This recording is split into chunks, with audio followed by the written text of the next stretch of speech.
Hang on. This is all in the edit. That's nicer with the tree. Welcome back to, what's this? Podcast or something like that. It's a monthly edition. This is our weekly catch up podcast, of what's happening. Going through the book of Ephesians. It's been a lot of fun. What's your favourite one so far?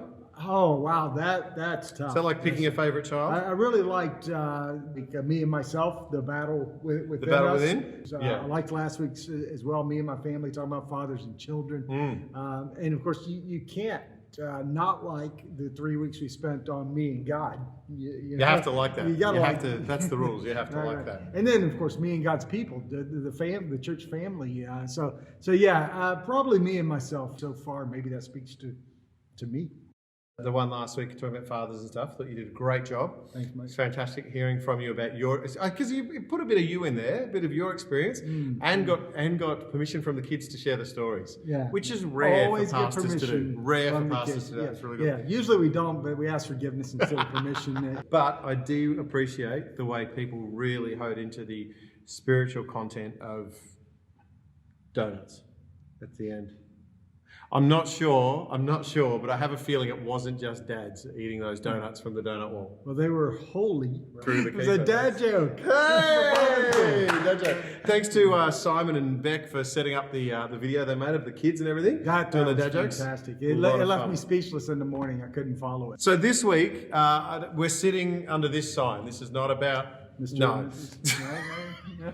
I don't know what to...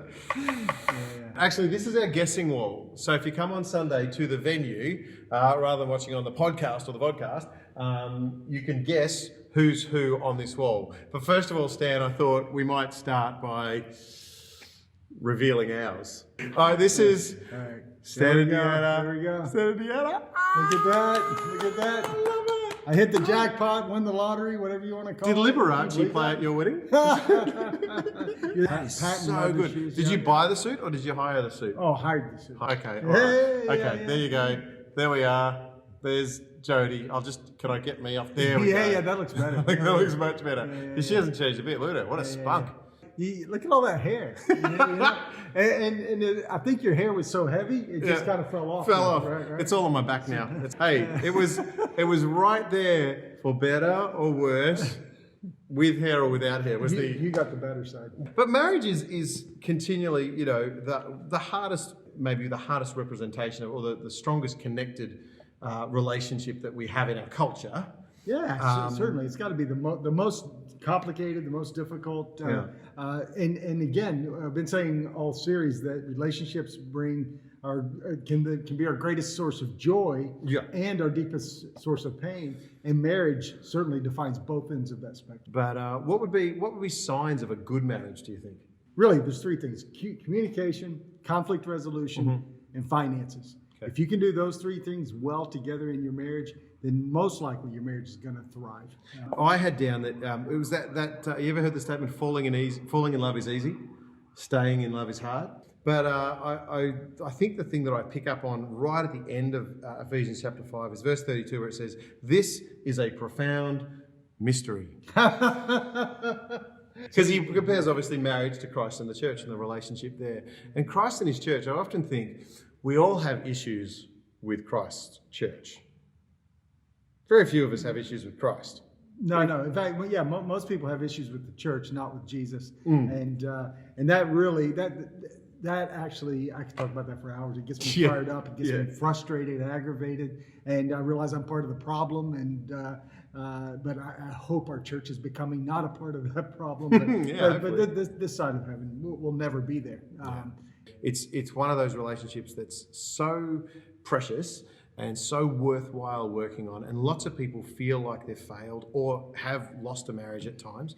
And I think that there's a redemptive message in this. And I think that there's hope for everybody. This is not just one of those, this is not an isolating conversation. This is one of those things that says, here's what we hope for. We hope that we can have relationships that represent the strength of the love that Christ had for his church. And that's across the board. So Paul actually talking about this profound mystery. It's going to be a mystery. It may feel to some people when they hear the message, and I have no idea exactly what you're going to say, but if they I'm going to say whatever you'd say. If they come from a a broken home, a failed marriage. Maybe their parents, they came from a home where both parents weren't in the home because of a broken marriage. They're going to potentially heap guilt on themselves and think that they're not worthy because their marriage didn't work out right, things like that. But my encouragement would be that marriage is forever. We say for better, for worse, and forever until death do us part. And we take that seriously. But wherever you're at right now, you've got to take on board what God says for you today. There is healing after that. There is forgiveness. There is a new life in Christ, and even new life in a new marriage at times. And so I guess it's going to be tricky. I'm glad you're preaching it, not me. Yeah, I dropped my plectrum. I hate when that happens.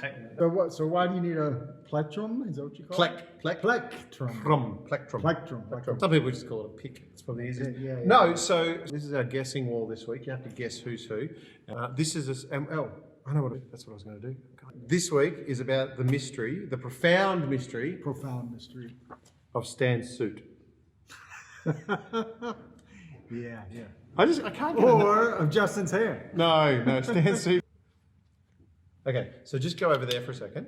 And to that end, I thought we need a good fight song. Good fight song. Not so we fight. Up. You're going to get people fighting. We need a good fight song. We need a good what helps us wage war against the enemy. And there's a song that's been going round and round in lots of areas called Fight My Battles.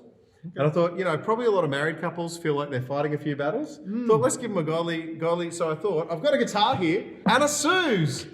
Ta-da! Hey, Sue, show us your wedding photo first. That's the only way you get in. Ta-da. Okay.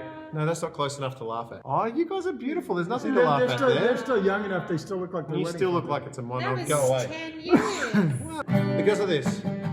Oh, it may look like I'm surrounded, but I'm surrounded by you. It may look like I'm surrounded, but I'm surrounded by you. This is how I fight my battles. This is how I fight my battles. This is how I fight my battles. This is how I fight my battles. Stand on the beatbox. This is how I fight my battles. This is how I fight my battles. This is how I fight my battles. This is how I fight my battles. It may look like I'm surrounded, but I'm surrounded by you. Yeah, it may look like I'm surrounded, but I'm surrounded by you. Oh, really? Yeah, but it starts with, it's from Psalm 23. It starts with the Lord's, preparing a table in front of my enemies. It's a really amazing thing to sing over yourself. And it just talks about this idea of praise and worship being a tool to fight the enemy back, where maybe the mind's not in the right place, maybe the heart's not in the right place. And sometimes it sounds silly, but maybe just putting on some good music in your house that has a strong message that gets you singing like that. Good music. Good music. Anyway, look, we've already given away who that is. I just want to hold that up more. That's so beautiful. There's me. And there's Susan Dan. So Me and series continues this weekend at WBC. I think all three of these people will be there. No. No. Because I am actually applying some of what we've been teaching about relationships. Yeah. And I'm going away for the weekend with me and my family. Oh. So our wider family. There you go. We do this like once every 18 months or so. Cool. And this weekend is the family. All right, guys, so we can run amok this week at church. Oh, I'm so scared. God bless. We'll see you at church. See ya. See ya.